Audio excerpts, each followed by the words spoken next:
issue. When I first moved here, there was at least one or two individuals that were in charge of code enforcement, and to be honest, I think that's one of the issues that Middletown faces, is there's a lot of dilapidated buildings and blighted properties, so I'm not so sure the code enforcement office was operating on the level I would have liked to see it operate on. So going to a system or going to this contract with the Commonwealth, I think is probably a better decision, simply because, again, it could be a uniform code, greater oversight, and I think instead of dealing with only 2 people when you have 8,800 residents, maybe it was just too much. To go back to the police department, the contact that we lost in terms of the communication center, one of the focuses I have was restoring communication between the residents and the police. I'm worried about the fact that the residents don't even know our officers. These are the very people that you put your lives in their hands, and first responders, you put your lives in their hands every day. And to not know them, and when I go door to door speaking with people about this campaign, that is the first thing that they bring up every time. I would say, out of the doors that I've touched from May until now, I would say 75 to 80%, that's the first question I'm asked. What are you going to do about the police department? They're not trusted. They have a very bad reputation here in town, and I think that in order to, the move to the new police department does tie into this, because I think the communication needs to be made with the officers themselves. We have the 911 county system. I think we all agree it's an upgrade and it's beneficial. Now what you have to do is increase the contact between the officers themselves and the residents that are supposed to trust them. And that's the way to go, increase the communication and the confidence in our force. Okay, Bob? Nothing? Okay, great. The next question will start with you. And those of you that know anything about local government in Pennsylvania know that it's really complex. And in a borough, the borough council president has a lot of authority. And if elected as mayor, how would you work with the borough president and the council to achieve a consensus on key issues and work toward the implementation of any shared goals? Start with Mr. Gilbert. I believe a fair answer to that question for me would be that a lot of it is depending on the election on Tuesday. I am the opposition. I'm not liked by the present council. I'm the one who's caused all the problems and everything, so I would say if I'm elected mayor, it's going to be a hard fight if the incumbents get back in. If the incumbents are elected out, it should be a smooth transition, and there wouldn't be any problem working with the council. But I would expect that if the incumbents are back in, I'm going to have a rough road.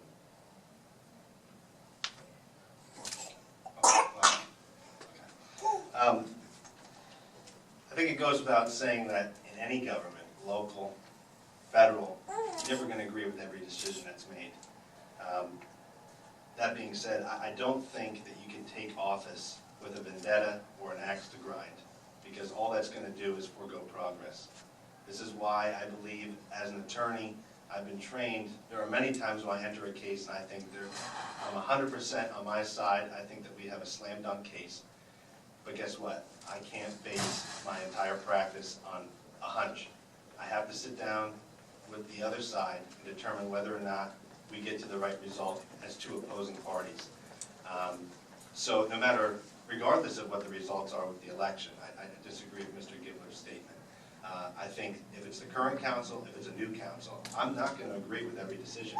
But I think you have to sit down at the table with them, hash things out.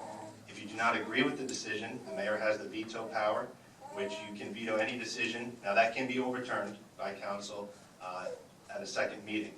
However, that's a way to make your statement. I don't think that simply by saying, I disagree with their policies altogether, that it's going to be a hard road ahead. I think that's, if you're willing to take the office as mayor, you better learn how to be objective, and that's what I plan to do. Any response to that? I'll let you go. Okay. I think most everybody in this room is from Penn State Harrisburg, or has some connection to it. How would you anticipate working with Penn State Harrisburg on projects that would benefit both the borough and the college?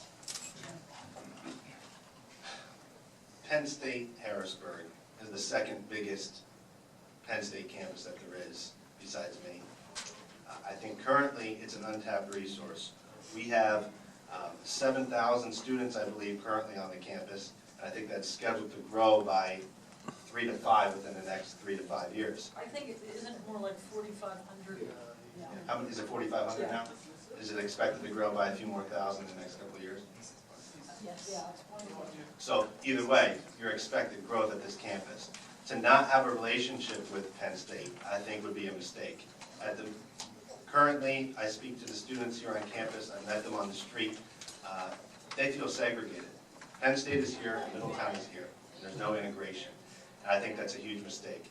But the question becomes, how do you bring the students into town? You ask them, you know, what don't you like about Middletown? They'll tell you there's nothing to do. Why would I go to Middletown? It's boring, it's run down. So there has to be some incentive. And this is going to piggyback other questions, I know, but it's important. In order to bring in new business, you have to offer them something. They're not going to look at downtown Middletown and say, this is a great place to open a Subway. That's never going to happen. So maybe you reach out to these companies and you say, how about in your first 2 years we give you a break on the electric, we give you a break on the utilities. Gives them a reason to want to come here. Once they're established, I would bet anything that once a business such as Subway is, for example, is established here in Middletown, the students are going to enjoy it, the residents are going to enjoy it, and that's going to have a trickle-down effect. You'll see other businesses willing to take the risk because the campus is growing. Another way to integrate the campus into the community is, I understand, and you can correct me if I'm wrong, the bookstore and the gift shop are all in one, or the merchandise store and the bookshop are together. I think so, yeah. You know, I look at it and walking door to door during this campaign, I can't tell you the countless stickers I've seen for Penn State and the license plates and, you know, proud parent of a Penn State student. There is pride in Middletown, it's just currently there's no integration, and that's why we feel the segregation. So I think that in terms of bringing Penn State into town, one of the ideas I had was to reach out to Penn State and ask them if they'd be interested in bringing their gift shop down to the main square. By doing that, you're going to have the students willing to come into the town. You'll have the residents who want their jerseys or merchandise, proud parents of Penn State students. They'll be buying the merchandise from the town. I just think that's the type of step you have to take in order to make the snowball effect work. You know, the ideas are small to begin with, but I've always said from the beginning, nothing has ever been accomplished which hasn't first been attempted. So sometimes you have to think outside the box. And I think in terms of integrating Penn State and Middletown, those are some of the ideas I have. We have to develop business, give the students and faculty, staff a reason to want to come to our town. And by doing that, I think that you'll see a great effect for both entities. On that issue, I agree very much with Jay about trying to get businesses in that the students would go to and utilize. Also along those lines, being from here forever, that I know that in past times, the mayor, the present mayor, Bob Reed, has involved Penn State students in things like Christmas in the park, decorating the park, and things like that. I would certainly like to do stuff like that. I also, if I'm not mistaken, the students helped during the flood of 2011 clean up some of the flood homes and everything. I think continuing programs like that, getting them involved in the community, is important to keeping the relationship between Penn State and Middletown. Just briefly, as mentioned in the opening statements, whoever is elected mayor of Middletown also sits on the board of directors for the college. I think I'm best suited to have that role, considering I'm not far removed from where you are right now. I graduated from Lebanon Valley in 2006 and law school in 2009. I understand what college students are looking for. I understand how hard you work during the week. I understand that you want to relax on Friday and Saturday. That being said, there's nothing for you to do in Middletown right now. There has been a licensure made for possible sports bar over here by the new train station. That's something I'd support. I don't think it's a detriment to the community. It's away from the residential section. I don't think that you're going to be keeping them up at night. And it also gives you an outlet. gives you somewhere to go, somewhere to hang out with your friends. And I think that in terms of fostering that relationship, the students of this school, when it reaches the 7,000 mark, I think are going to better relate to me because I've been in their position and I'm not far removed from it. More? No, thanks. Okay, neither of you really got into much depth at all on the new Amtrak station, but I think that's a very big issue on campus. I just from reading the papers, I see now it's scheduled to be completed in 2015. Could you talk a little bit about parking, shops, any restaurants, or what you would argue should be there? The planning still open? You go first or am I not? Go ahead. Okay. I think, as I mentioned, you know, if that licensure is in effect or standing for the sports bar, I say do it. It's not in a residential area. I don't think it would be a detriment to the community. I think that allows, you know, in terms of the train station itself, you have people getting off the train station. There's a place to eat if you're waiting in between trains or you're visiting Middletown for a short period. That shopping mall that's there currently, if I'm not mistaken, it's a bank, a post office, and a Dollar General. I'd like to see some more growth over there if possible. I also understand, I think there's supposed to be a walking bridge between the campus and somewhere near the train station, and I certainly think that's a benefit because if college students want to go out on Friday night or Saturday night, they don't have to drive back to campus. There's an easy route to get from that section of town, if it's developed with the sports bar or other shops, to get back to their dorm. So I think the train station is a huge plus. I think it's a benefit to the community. I think it makes us more of a hub. We have the airport there, now we have a train station. We need to develop around it. Obviously, we'll have to look at the financial figures, but if you can develop around that area, I just think it's worth doing. Any more on this?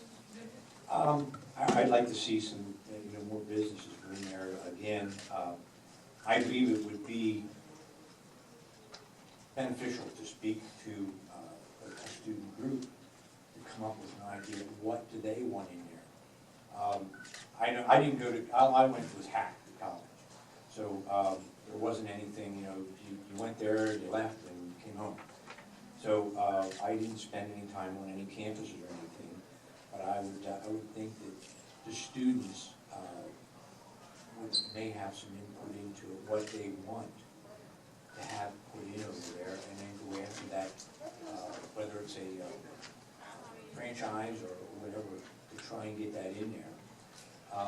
I believe, if I'm not mistaken, that the Dollar General has expanded some to doing some groceries, and I think that's a good idea as far as that for students who are on a budget and can go buy their stuff there and make it in their rooms and those things. So I'd like to see businesses go in, but at this point, I have no idea what they want.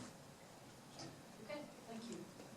Go ahead. I was just going to say, you know, that's one of the things I've tried to do over the last 6 months is reach out to the students. I've been on this campus, I've talked to them on the street, and what I've heard is they would like, you know, some of those franchise restaurants. They're interested in the Subway. They are interested in the sports bar. If they could have a nightclub similar to, I don't think it's called anymore Portobello's. I think it used to be called Portobello's, but something similar. River Harbor. Yeah, River House, whatever it is now. That's not a, it's not a skeevy place. It's nice, and I think if we could bring that type of atmosphere to Middletown, not only does it benefit the college, it'll benefit the general community. Okay, thanks. This one will be started by Bob, and it harks back to an earlier question. Recent borough councils and their opponents have received criticism from each other for inadequate working relationships with citizens. As mayor, what would you do to foster a better relationship between the two sides, the council and the citizens? Again, it would be nice to know what the outcome of next week is. However, if elected mayor, I would certainly do my part to bring out issues that are a problem to the people, address those issues for them, and try to be a liaison between council and people. If the relationship is still there between the people and the council.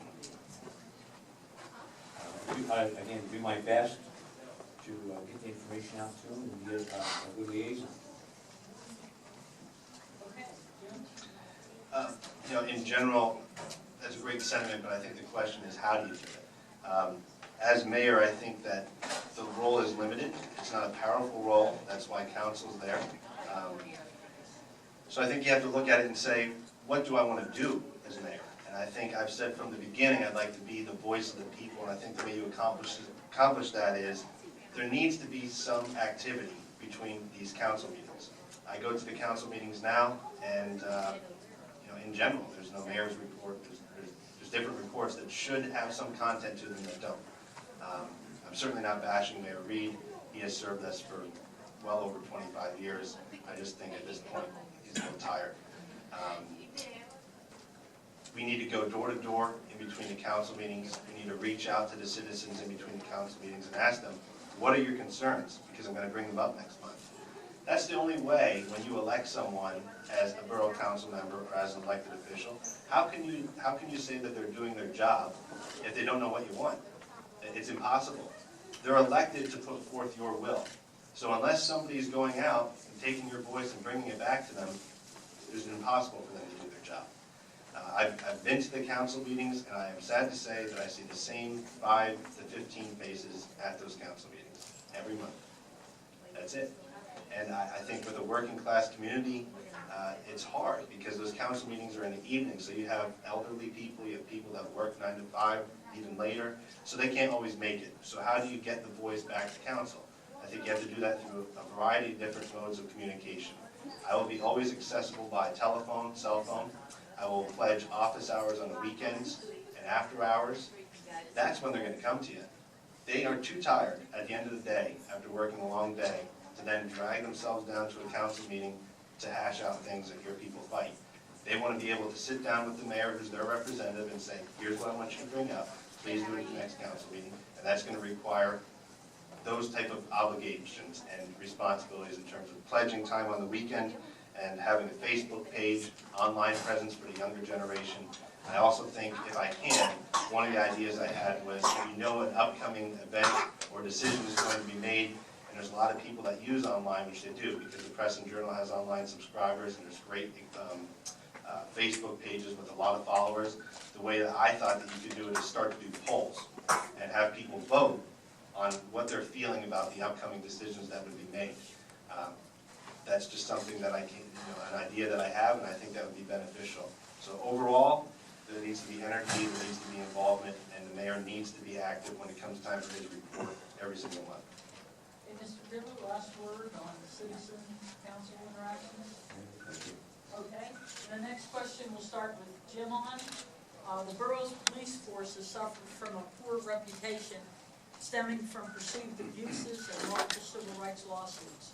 Since the mayor supervises the police department, what steps would you take to improve public perception and foster a relationship with the colleagues as it pertains to the borough's police force?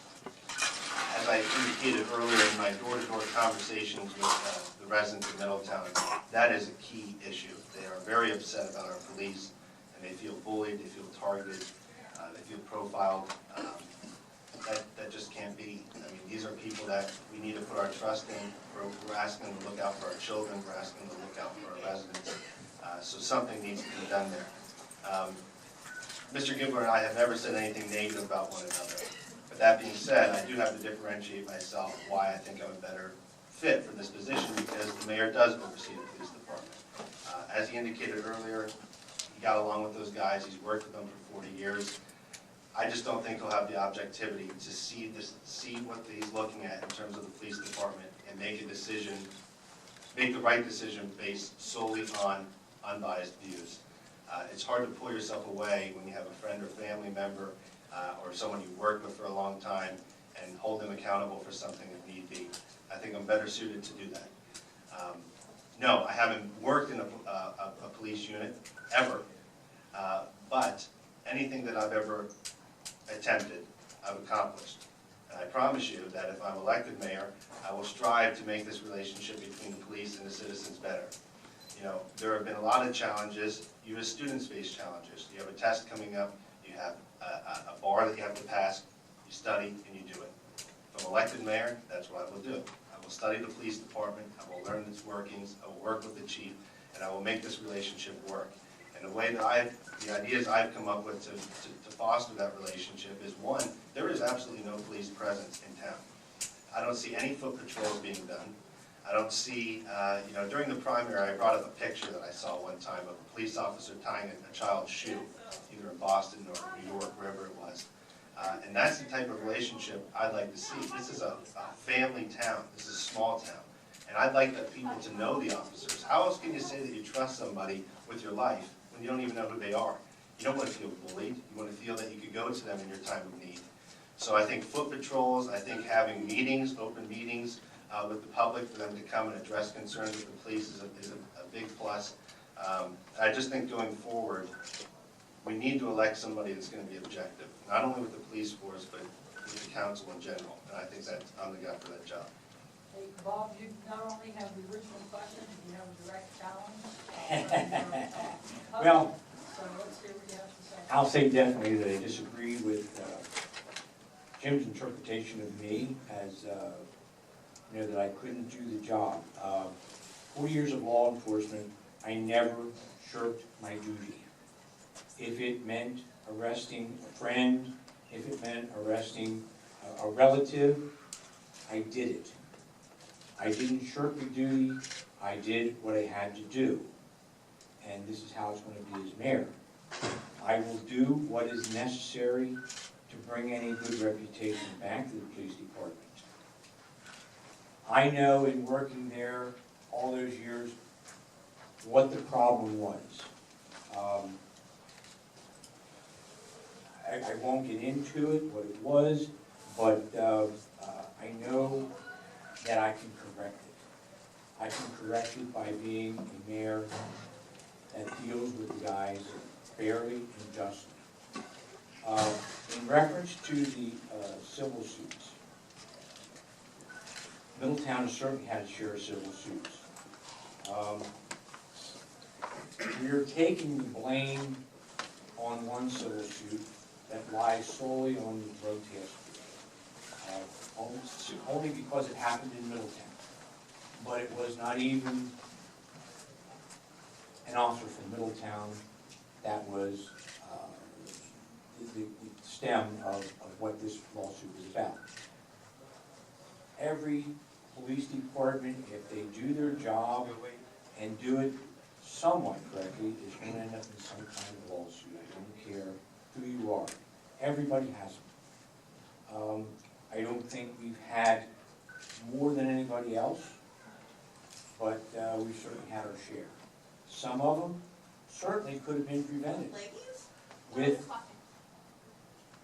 supervision. And I No, think they're kind of shared the same. that, in a nutshell, is basically what the problem has been for many years with the police department. I only spoke to the chief one time. I have no idea what his plans are, or anything like that. I've looked at his credentials. I believe they're very impressive.